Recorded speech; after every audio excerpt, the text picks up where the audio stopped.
Selamat sore guys,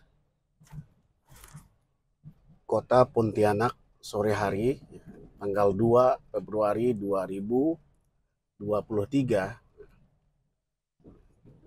sedang turun hujan,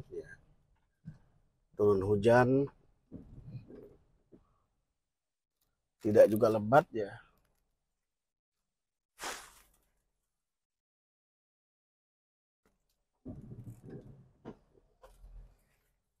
Nah, sekarang saya sedang berada di Jalan Wahidin, Pontianak, dan cuaca memang gerimis. Kali ini saya ingin menyinggung kembali ke persoalan politik ya. Kembali ke persoalan politik bahwa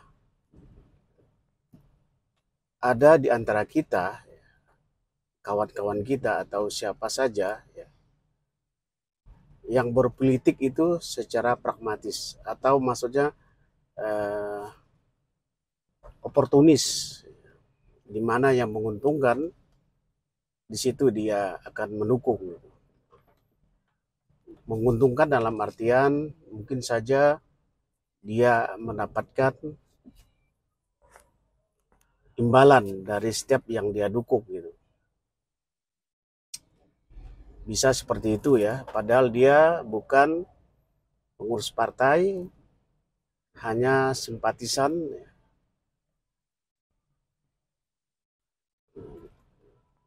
Orang-orang oportunis seperti ini itu banyak di sekitar kita. Jangan heran apabila hari ini dia mendukung misalnya Anies gitu ya, Anies Baswedan. Bisa saja seminggu kemudian dia berubah mendukung misalnya Ganjar Pranowo. Bahkan bisa saja dia berubah lagi mendukung Prabowo atau mendukung calon presiden yang lainnya. Itu yang dinamakan oportunis. Orang yang berpihak berdasarkan keuntungan, berdasarkan apa yang didapat dari calon maupun tim sukses itu. Nah, ketika tidak ada dapat apa-apa, dia bisa saja pindah. Jadi pilihan dia itu bukan berdasarkan sosok calon itu, bukan berdasarkan hati nurani dia, tapi berdasarkan duit atau pemberian materi yang lain. Nah, orang-orang seperti ini banyak guys, banyak. Dan orang seperti ini biasanya agresif. Agresif, dia yang mencari orang yang mau didukung. Dia agresif, bahkan kadang-kadang datang ke calon A, mengatasnamakan kelompoknya ataupun mengatasnamakan organisasinya, siap mendukung. Tapi setelah itu dia minta imbalan.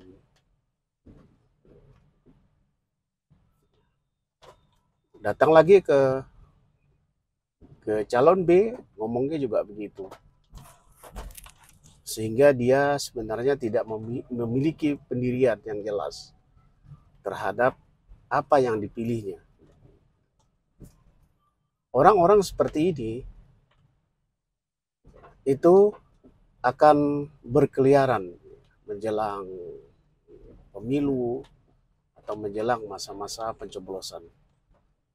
Dia akan mencari ya, tim sukses dari siapapun ya, dan dia akan jajaki mana yang berpeluang untuk dia mendapatkan keuntungan atau materi. Inilah yang sebenarnya merusak sebenarnya sistem demokrasi. Dan anehnya juga ya, kita juga tidak menyalahkan sih. Kadang-kadang apa yang inginkannya juga tercapai. Tercapai dalam artian dia ingin mendapatkan duit dan dia dapat duit. Duit itu yang didapatkan. Soal pilihan mungkin baginya itu nomor sekian. Yang jelas dia ingin mendapatkan duit ataupun materi dari tim sukses ataupun calon. Orang-orang oportunis seperti ini memang sebenarnya lumrah sih dalam pemilu ya. Bagaimanapun kita melihat pemilu penuh dengan kepentingan, penuh dengan keinginan para politisi ya, bagaimana mendapatkan dukungan. Tidak bisa tidak bisa serta merta mengandalkan hati nurani. Dia bisa saja berkampanye, pilihlah sesuai dengan hati nurani, sementara ada calon lain justru itu tidak penting. Yang penting adalah bagaimana memberikan duit atau money politik kepada calon pemilih. Nah, seperti inilah yang sering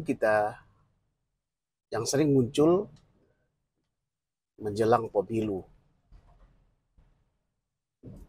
Jadi antara permintaan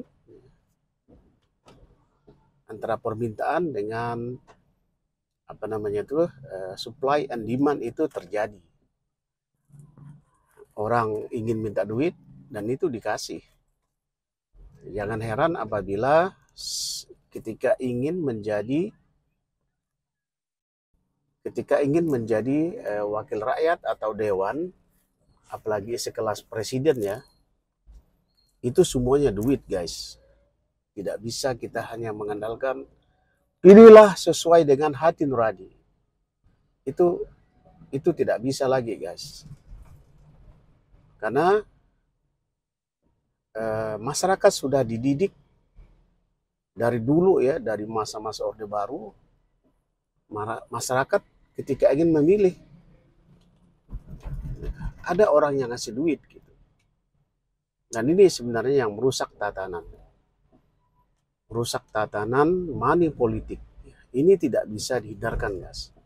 Walaupun ada Bawaslu, kemudian Bawaslu dari pusat, provinsi, kabupaten, kemudian kecamatan, sampailah ke paling kecil sekali itu ada pengawasan. Namun fakta hari ini tidak satu pun ya, orang yang dihukum atau orang yang jera karena telah melakukan money politik.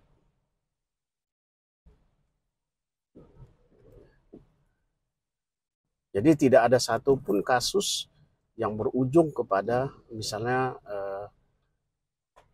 tindak pidana, misalnya masuk penjara ataupun dibatalkan si calon yang ngasih money politik, tidak ada. Karena kalau istilah orang Melayu itu ibarat kentut ya. Kentut bunyinya ada, ya, bunyinya ada, ya, baunya ada, tapi tidak tahu siapa yang kentut. Nah, gitu. Jadi ini sebenarnya yang menjadi bagaimana caranya money politik itu bisa ditangkap, kemudian pelakunya itu dibatalkan. Kontestasinya, misalnya dia caleg, itu calegnya itu dibatalkan. Kalau dia presiden, presidennya dibatalkan. Dan itu rasanya ya, itu tidak mungkin terjadi seperti itu. Yang ada malah money politik ini ditangkap, tapi kadang tidak bisa diproses. Kadang tidak bisa dibuktikan. Dan ini pernah terjadi di Kabupaten Sambas. Saya pernah wawancara. ketika mulai diminta kesaksian, dimulai disidik ya, dan itu jadi persoalan. Orang-orang menjadi tidak mau menjadi saksi. Akhirnya kasus manipolitik itu menjadi hilang begitu saja, tidak bisa diproses atau ditindaklanjuti. Ya, bunyinya ada, baunya ada, tapi tidak tahu siapa yang melakukan. Dan itulah manipolitik hari ini. Pada akhirnya memang ketika musim politik ya, selalu muncul money politik, dan pelakunya itu bisa menghabiskan uang miliaran hanya untuk mendapatkan dukungan suara dari masyarakat. Apakah bisa dihilangkan, Bang? Bisa dihilangkan ketika rakyat sudah tidak lagi mau dengan duit. Nah, itu dia. Nah, hari ini siapa yang tidak mau dengan duit? Oke, Anda tidak mau ya, dibayar, tapi ada orang yang mau. Yang mau itu rame, itu masalahnya. Oke guys, demikian sekedar ngobrol ya. Ngobrol tak tentu rudu, kata orang Melayu. Mudah-mudahan ini bisa sedikit mencerahkan wawasan kita tentang politik. Demikian, selamat sore.